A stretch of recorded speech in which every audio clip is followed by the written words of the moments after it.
สบายดีท่านผู้ชมมื้อนี้จะพาบรรดาท่านไปเที่ยวชมสถานที่ท่องเที่ยวแห่งหนึ่งเนาะอยู่แขวงไสสมบูรณ์ที่ว่าเป็นชื่อเสียงเรื่องลือกันเนาะเอิ้นว่าสถานที่ท่องเที่ยววังน้ำเขียวเนาะวังน้ำเขียวถือว่าเป็นสถานที่ท่องเที่ยวเป็นร้านอาหารเนาะถือว่าเป็นสถานที่ท่องเที่ยวทางธรรมชาติที่สวยสดงดงามเนาะสวยสดงดงาม เต็มไปด้วยบรรยากาศสดๆพี่น้องเอ้ยอยู่แขวงไสสมบูรณ์เนาะซึ่งว่าสถานที่ท่องเที่ยวแห่งนี้หั้นเนาะห่างจากตัวเทศบาลแขวงไปก็ประมาณ2-3กิโลเมตรนี่แหละเนาะข้าพเจ้าก็บ่แน่ใจเอ่อถือว่านับจากหอหลักเมืองแขวงไสสมบูรณ์หั้นเนาะเราจะขึ้นไปเลียบสายน้ำจั่งเนาะเขาเอิ้นว่าสายน้ำจั่งหั้นน่ะเนาะจะไปผ่านถ้ำเจ้าอนุวงศ์เนาะผ่านถ้ำเจ้าอนุวงศ์ขึ้นไปเนาะไปตามเส้นทางโอ้ก็เส้นทางก็เส้นทางปูยางไปเนาะก็ถือว่ามีความงดงามหั้นแหละมีความสวยงามตามธรรมชาติเนาะเลียบสายน้ำจั่งไปก็เจอสถานที่ท่องเที่ยววังน้ำเขียวเนาะที่ว่าหลายคนไปแข่งไสสมบูรณ์ต้องไปจุดนี้หรือว่าไปบ่อนนี้เนาะและอันที่2ก็แม่นภูหัวโล้นเนาะภูหัวโล้นเป็นสถานที่ท่องเที่ยว อยู่เทศบาลแขวงถือว่าเป็นสถานที่ท่องเที่ยวที่ว่าทางธรรมชาติที่มีชื่อเสียงโด่งดังของแขวงไสสมบูรณ์หั้นเนาะซึ่งว่าสถานที่ดังกล่าวหั้นเนาะที่ว่าอ้อมรอบไปด้วยภูฟ้าและป่าไม้ธรรมชาติสวยสดงดงามเนาะดังที่ภาพปรากฏอยู่ในคลิปนี้เนาะแล้วก็มีสายน้ำ2สายที่ว่าไหลลงมาบรรจุหรือว่าคบใส่กันอยู่ในเขตร้านอาหารบางน้ำเขียวหั้น เนาะถือว่าเป็นสายน้ำห้วยธรรมชาติที่ว่าใสเย็นเนาะถ้าว่าเข้าไปฤดูหนาวเนาะฤดูแล้งน้ำจะใสเนาะใสเย็นดีถ้าว่าไปฤดูฝนน้ำก็จะหลายเนาะแล้วก็เมฆหมอกแล้วก็มีน้ำจะเป็นสีขุ่นๆฮั้นเนาะแล้วก็กลมกลืนไปโดยธรรมชาติแล้วก็อากาศสดๆเนาะที่สวยสดงดงามอยู่ในหั้นเนาะฉะนั้นแล้วถ้าว่าบรรดาทานอยากจะไปเที่ยวแขวงไสสมบูรณ์เนาะก็ไปหลายๆทาง เนาะไปได้หลายทางเนาะเราจะไปทางรถเนาะไปจากเวียงจันทน์ขึ้นไปไปทางปากสันขึ้นไปทางท่าโทมท่าเวียงเนาะก็แยกเข้าไปใส่สมบูรณ์เนาะแล้วก็ยือว่าลงทางจากทางเสียงขวางลงไปก็ไปผ่านเมืองโคนเนาะลงไปใส่ท่าโทมก็ขึ้นใส่สมบูรณ์ก็ได้เนาะแล้วก็มีหลายเส้นทางไปพี่น้องเอ้ยแล้วแต่เฮาสิสะดวกใช้สิสะดวกไปเนาะหรือว่าเราจะไปทางเรือก็ได้เนาะทางเรือก็ได้แต่ว่าต้องได้ต่อรถขึ้นไปหาไสสมบูรณ์อีกเนาะถ้าว่าไปทางเรือเนาะอ่าเราเราจะไปโดยวิธีใดก็ได้เนาะไปขึ้นเรืออยู่ท่าเรือหลัก24เนาะเข้าอยู่บ้านห้วยหมอเข้าอยู่บ้านขายปลาหั่นแหละเนาะบางท่าเรือห้วยหมอหั่นแหละเนาะเข้าไปหั้นคือพวกข้าพเจ้าไปแม่นจากหลวงพระบางไปเนาะขี่รถไฟจากหลวงพระบาง ลงไปวังเวียงเนาะลงไปวังเวียงแล้วก็ไปขึ้นรถจากสามแยกบ้านห้วยเมาะเนาะไปหาท่าเรือก็ประมาณ24-25กิโลเมตรนี่แหละเนาะ24-25กิโลเมตรค่าค่าโดยสารเนาะถ้าว่าเฮาขี่โดยสารไปก็80,000กีบต่อ1คนจากท่า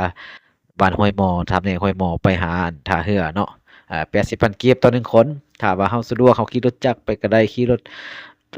รถใหญ่ตัวเองไปก็ได้เนาะแล้วก็ไปลงเรือหั้นเอารถขึ้นเรือไปนำเนาะเอารถขึ้นเรือไปนำเฮาจะขี่เรือไปนาเขื่อนน้ำเงิม2เนาะจากนาเขื่อนน้ำเงิม2หั่นแหละเนาะขี่ไปถ้าค่าเรือก็คนหนึ่งต่อ80,000กีบเนาะรถจักรก็คันหนึ่งแสนกีบก็อิงตามประเภทยี่ห้อมันเนาะใหญ่น้อยแตกต่างกันไปส่วนว่าแสนกีบให้มันรถเบฟ100หรือ110นี่แหละเนาะก็แสนกีบคน80,000กีบ ขี่เรือจากหลักเสาซีห้วยหมอขึ้นทางห้วยหมอหั้นน่ะเนาะไปก็ใช้เวลาค่าว่าเรือแล่นไวแด่ก็ใช้เวลาชั่วโมงครึ่งเนาะก็ไปถึงท่าเรือฝากเบืองไสสมบูรณ์เนาะถ้าว่าเรือแล่นช้าแล่นหยังแหน่เนาะก็ใช้เวลา2ชั่วโมงหรือ2ชั่วโมงครึ่งเนาะมันก็จะไปถึงฝางเบืองไสสมบูรณ์หั้นเนาะแล้วก็จากลงจากเรือนั้นเนาะขึ้นไสสมบูรณ์หั้นก็ 1 ชั่วโมงครึ่งเนาะ 1 ชั่วโมงครึ่งแล้วก็จากลงจากเรือนั้นเนาะขึ้นไสสมบูรณ์หั้นก็ ถ้าว่าเอารถไปเองก็ขี่ไปได้เนาะถ้าว่าบ่มีรถไปเองมันก็มีรถโดยสารเนาะประจำท่าเรือไปหาเทศบาลแขวงเนาะก็ระยะทางก็ซ้ำๆกับจากอันสามแยกห้วยหมอไปลงท่าเรือหั่นแหละก็อยู่ระดับประมาณ20กิโลหรือ22-23กิโลหั่นแหละเนาะค่าโดยสารก็80,000กีบคือกันพี่น้องขึ้นไปหาแขวงไสสมบูรณ์หั่นน่ะเนาะเส้นทางก็บ่ยากบ่ง่ายเนาะก็ธรรมดาว่าซะก็มีช่วงระยะนี้ว่าซะเนาะก็ช่วงระยะนี้ก็มีบางเขตที่ว่ามันเปเพก็บ่หลายเนาะก็ประมาณ2-3กิโลนี่แหละเนาะแต่ละเบื้องหั้นเรือทางนั้นก็ทางก็ก็งามอยู่เนาะก็สะดวกสบายแต่ว่าธรรมชาติ2ฝากทางไปนี่โอ้ยสวยสดงดงามพี่น้องเอ้ยขี่เรือไป2ฝากฝั่งเนาะน้ำเงิมเพิ่นน้ำเงิม2ก็ถือว่าโอ้เนาะธรรมชาติที่ว่ากลมกลืนไปเนาะด้วย มนต์เสน่ห์ที่ว่าอยากไปแล้วก็อยากไปอีกพี่น้องงดงามอีหลีเนาะเอ่อแล้วจากอันน่ะท่าเรือเบื้องไสสมบูรณ์ขึ้นหาไสสมบูรณ์หั้นเนาะก็ถือว่าเป็นทางที่ว่าไปตามสันภูตามห้วยตามห้องก็งดงามหั้นแหละเนาะคือเป็นฮอดไสสมบูรณ์ช่วงระยะนี้เนาะช่วงระยะเดือน10 11นี่นะเนาะก็อากาศก็เริ่มหนาวเดือนเก้าเดือน10 11เนาะอากาศก็เริ่มหนาวแล้วแหละพี่น้องให้หนาวเนาะถ้าว่าไปช่วงยามหนาวนี่ก็ เอาอันเอาเสื้อกันหนาวไปนำแหน่เนาะเพื่อว่าคนบ่เคยอยู่เขตหนาวเนาะมันก็จะค่อนข้างว่าหนาวหน่อยหนึ่งเนาะไปอยู่เทศบาลแขวงไสสมบูรณ์หั้นเนาะก็ถือว่าท่องเที่ยวตามธรรมชาติเนาะจะเป็นภูหัวโล้นบ่ถ้ำเจ้าอนุบงศ์บ่หอลักเมืองเนาะถ้างั้นก็เข้าไปอันวังน้ำเขียวเนาะที่ว่ามีสายน้ำเขาเอิ้นว่าสายน้ำจั่งเนาะอันที่ว่าไหลผ่านเทศบาลแขวงหั้นเนาะ บางน้ำเขียวก็อยู่ในสายน้ำตัวนี้หั่นแหละเนาะแต่ว่ามีสายน้ำหนึ่งอีกที่ว่าไหลมาบรรจบขบหอบปองเสอเขตหั้นๆเนาะก็ถือว่าธรรมชาติก็สวยสดงดงามพี่น้องเอ้ยก็ถือว่าคนก็บ่แออัดปานใดเนาะเพราะว่ามันเป็นแขวงตั้งใหม่แด่เนาะก็บ่ใหม่ปานใดละแต่ว่าเทียบใส่แขวงอื่นมันก็ใหม่หั่นแหละเนาะแต่ว่ามันก็ตั้งล้นสมควรเนาะเนื่องจากว่ามันเป็นเขตที่อยู่สูงเนาะเขตที่สูงคนก็บ่ทันแออัดหลวงหลายปานใดเนาะถ้าเทียบใส่แขวงอื่นแต่ว่าแหล่งท่องเที่ยวธรรมชาติหรือว่าอื่นๆก็ถือว่า เป็นที่งดงามเนาะประจักษ์ตาพอสมควรพี่น้องเอ้ยถ้าว่าสถานใดเนาะอยากไปแวะไปชมก็ไปได้เนาะมันมีอ่าถ้ำเจ้าอนุวงศ์คือข้าพเจ้าได้ลงคลิปไปคลิปก่อนหั้นเนาะถ้าตักจำเจ้าอนุวงศ์แล้วก็ขึ้นไปวังน้ำเขียวเนาะวังน้ำเขียวก็บ่ห่างไกลกันปานใดเนาะก็พอเหมาะพอควรเนาะธรรมดาเอ่อแต่ว่าไปแล้วถือว่ามันกำไรชีวิตเนาะมันเว้าเรื่องธรรมชาติเนาะเพราะว่า ท่านใดที่ว่าเคยดำรงชีวิตอยู่ในเมืองเนาะอยู่ในเมืองอยู่บอนคนแออัดอยู่บอนมีรถรางพาหนะโรงจักรโรงงานหลายหั้นน่ะเนาะถ้าว่าไปเที่ยวธรรมชาติคือจังซี่บรรยากาศเงียบสงัดอากาศสดเนาะถือว่ากำไรชีวิตล้วนๆเลยพี่น้องเอ้ยเนาะพี่น้องเอ้ยคือข้าพเจ้าก็ไปเป็นครอบครัวเนาะไปเป็นกรุ๊ปก็ถือว่าโอ้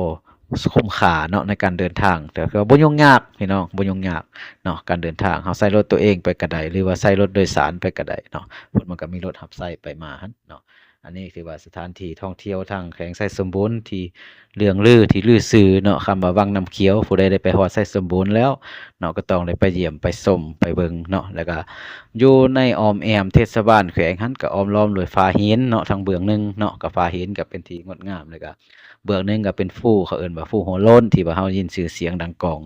ใบมาหั่นเด้เนาะถือว่าเป็นธรรมชาติที่สวยสดงดงามนี่เนาะก็เบิ่งอยู่ในภาพธรรมชาติภาพคลิปที่ข้าพเจ้าลงอยู่ในนี้หั่นแหละเนาะแต่ละมุมแต่ละที่ก็ล้วนแต่สวยสดงดงามเนาะภาพธรรมชาตินี่พี่น้องเอ้ยนั่นเนาะคือเอิ้นว่าแหล่งท่องเที่ยววังน้ำเขียวเนาะชื่อของมันที่จริงมันก็บ่ได้แม่นเป็นวังน้ำเป็นหยังดอกเนาะมันเป็นสายน้ำแล้วก็เป็นชื่อของแหล่งหั้นเนาะชื่อของแหล่งร้านอาหารแหล่งท่องเที่ยวเนาะที่ว่าเขาเจ้าจะเฮ็ดเป็นตูปเป็นเต็นท์เป็นหยังเนาะจะไปนอนพักผ่อนนอนตากอากาศสดบ่หรือว่าไปหาปูหาปลาบ่ไปกินอาหารเนาะหรือว่าชิมรสชาติอาหารไสสมบูรณ์ต่างๆก็อยู่ในท้องที่แห่งนี้แหละเนาะพี่น้องเนาะ นั่นแหละถือว่าเป็นที่ประจับตาของหลายๆคนเนาะถ้าว่าไฟได้ไปไสสมบูรณ์ถ้าว่าบ่ได้ไปฮอดบ่อนนี้เนาะบ่ได้ไปถึงบ่อนนี้ก็ถือว่าเกือบว่าบ่เห็นไสสมบูรณ์บ่ก็แม่น